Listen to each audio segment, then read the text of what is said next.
how crazy is it that you don't actually need to own your own house to become a property landlord?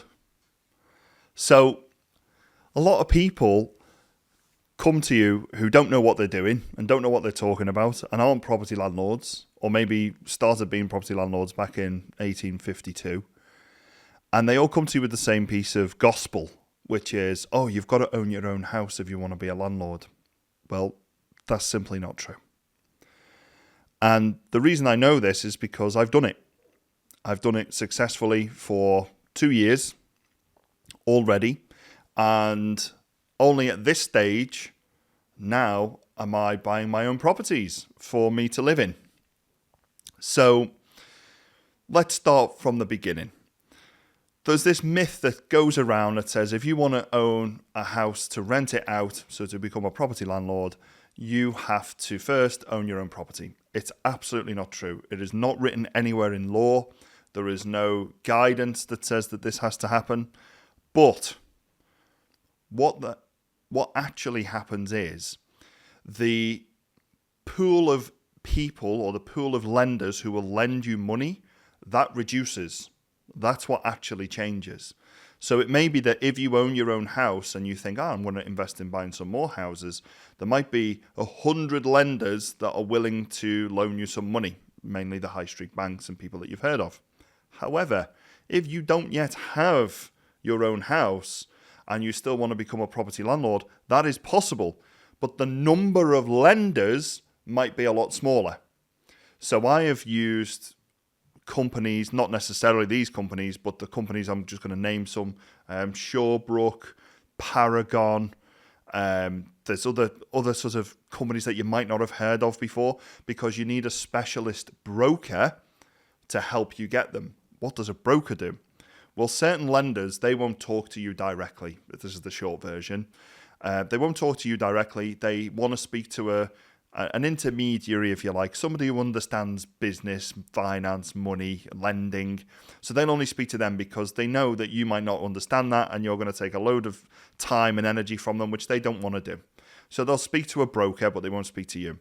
You find yourself a really good broker. They will help you and they will set out the rules for each lending house. And they will say, well, this lender wants this lender wants that.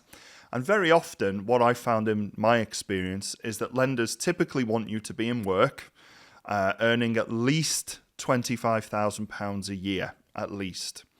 And they will typically want to loan against the property where they can see that the mortgage is going to be paid by the rent, plus a little bit more.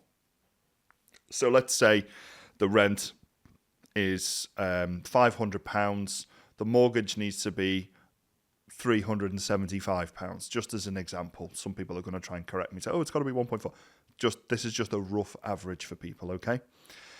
So you need to be in work and you need to be able to buy a property that you can then rent out for more than what the mortgage is that you're paying for. That's it. That's the rule, okay?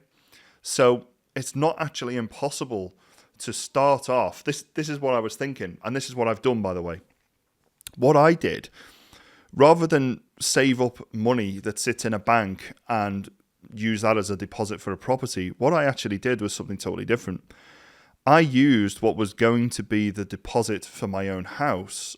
I then went and bought a buy-to-let property, which was for 25% deposit. So I could only afford relatively small houses that were worth less than £100,000. And I bought these properties, refurbished them, and went and refinanced them. So I bought one property in a place called Lincolnshire for £46,000. It was a 3-bed terrace, £46,000. When did I buy that? 2023. And you think, wow, that was really cheap, right? But it was in really bad condition. It had damp throughout. It needed lots of refurbishment, lots of modernisation, which was done. And that property, once all of the refurbishments were done, actually was refinanced for 95, or was it 99,000? It was either 95 or 99,000, which meant that once the refinance was done, we got all the money back that we put into the property, except for £2,000. So we actually bought a house for £2,000, okay? And that house has been let out now since. So the mortgage is getting paid every month by people who are letting out the property, and the property's in really good condition still. I actually was in the property very recently. It was just this weekend I was there, and everything's going well. So that property is going to continue to be an appreciating asset for us over time. But when we've calculated all the math, it actually cost us £2,000 for that property. So we're very, very happy with that. Now, what does this mean for us as a landlord? Well, we can keep doing that with the money, which is exactly what we've done. We bought more properties. Now, the other thing is, because we've now got property portfolio money coming in, that means we own more than one property. We've got that money coming in on top of the salary. So now what's happened is the affordability for me buying a house for me to live in is actually risen. So let's just say, for argument's sake, I was on £40,000 a year salary. I always pick on 40,000. Let's say I was on £40,000 a year salary. Now I've got income from 5 different properties. That income has risen to, say, 55,000, which means the lenders are looking at me saying, oh, well, you've got £55,000 coming in, therefore we will lend you 4.5 times 55,000 rather than 4.5 times 40,000. So whereas I could have got 180 grand as a mortgage, now the lenders are looking at me going 55 times, I'm going to have to do some high maths, 220, what's that, 240, 250, 250 instead of the 180. So my affordability has increased, plus we own 5 properties. We actually own a little bit more than that, but that's just as an example to share with you. So it actually helped me personally increase my affordability and give myself more income. So when I say you don't have to own your own house to get into property, you can actually flip this on its head and take that deposit that you might have and start investing it in other properties to make money to give yourself more affordability. And here's another thing. I got a lot of friends in our PPN network in Liverpool. If you're interested in coming to PPN Liverpool, by the way, click on the link below. You can get your tickets there.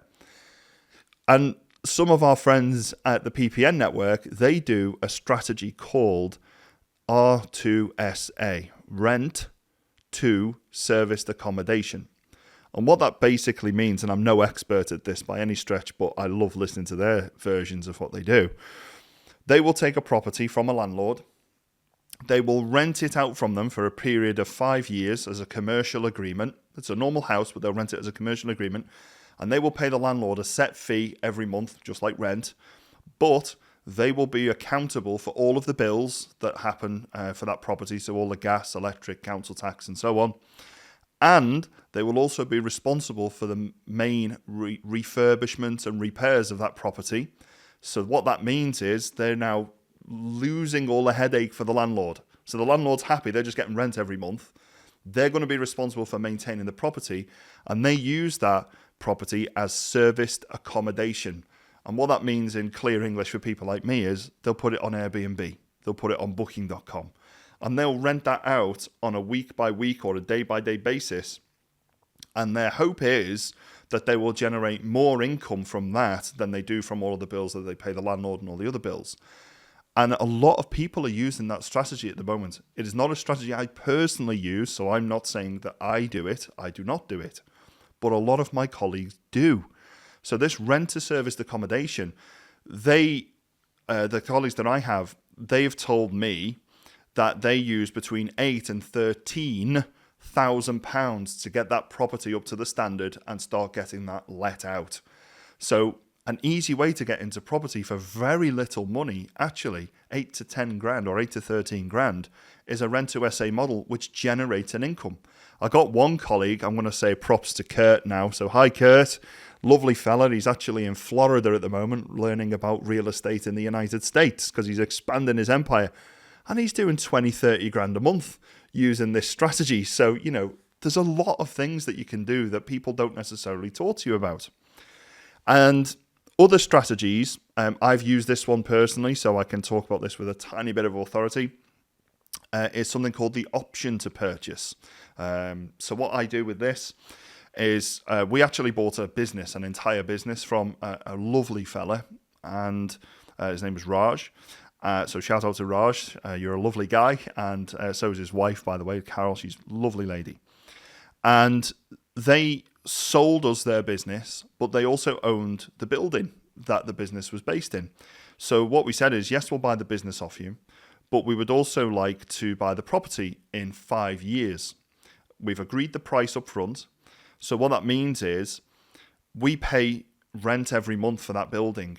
But what's going to happen in 5 years, we hope, the building is going to appreciate in value. So it's going to go up in value. I'm just going to use whole numbers because it makes my life a little bit easier. Let's say the building is worth £100,000 when we agreed to get the lease originally. So that's year zero, £100,000. Let's say in 5 years, it goes up to £150,000, which isn't unrealistic. So now we can go to the lender and we can say, hello, we would like to lend some money to buy this building for the £100,000 that we originally agreed to buy it for. We've got £50,000 equity in the building right now. So we would like to use 25% of 150 is what? It's 30,000 plus the 5, I don't know, was that 45,000, something like that? So we can use the 50,000 equity as the deposit, which means the building cost us zero. So we bought a building which is going to cost us zero outlay, and then we just have to pay the mortgage every month, which we're going to pay because it's our business mortgage. So we're going to pay the rental, if you like, to ourselves and a different company. And what that means is we will have bought a building for very, very little cost. Every single month we're paying a small mortgage on something, and we've got the £50,000 equity. So there's lots of different things you can do in property to make money. Some people do what we call buy to flip. What that means is you buy a property that's in pretty rundown condition, usually, and you refurbish it to a really good standard, and then you sell it on the open market.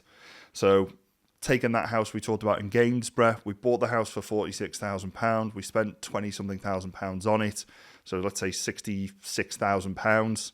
We could have sold it for £90,000, and then we could have pulled out, just shy of 24 grand out of that, and then done the same thing again, or kept that 24,000 and bought another property. It doesn't matter, or use that as profit. So that's a sort of buy to flip. You can also get properties, and you can get planning permission to build more properties in them. So let's say they've got a really big back garden, massive back garden, which is lots of them all up and down the country. You could then get planning permission to build on that land at the rear and build a brand new house or a bungalow or a granny flat. And then you could either rent that out or you could sell the property to the rear of the garden. It's entirely up to you. But what I will tell you is this. I started my property career with a wonderful company, and you can actually attend if you wish. It's totally free. There's a link in our description below. It's called the Multiple Streams of Property Income event, so MSOPI event. It's completely free to attend. The only downside is it's in Peterborough, which is not great because it's not particularly a great area, in my opinion. Says me coming from Birkenhead, which is an absolute dive, so don't have it there. There's also a MSOPI event running in London every other couple of months. So you click on my link, you can look at the calendar, you book yourself in. It's 3 days, and they go through each strategy for property building with you. And I'm not going to lie, at the end of it, they will try and get some money off you. You don't have to spend your money, but they will feed you for the 3 days. They give you lunch at every course, so you will get some sandwiches and crisps and stuff like that. But listen to what these experts have got to say about the different strategies, and there might be a strategy you go, ooh, I really like the sound of that. And that's the strategy that you can then pursue. Like I said, I'm not going to lie to you. They will try and get you to buy the stuff, but you don't have to. So go and have a listen. There's books that you can get. We can also send you some of those books complimentary if you get in touch with me. I'm happy to send you some of those free of charge, because that's how nice I am. And let me know how you get on. Let me know when you've attended the Masopi. It really was a life-changing adventure for me, learning about property. So let me know how you get on in the comments below. Please remember to subscribe to our channel. That's really important, because it helps us to provide valuable content to you free of charge, of course. And as always, I look forward to seeing you on the other side.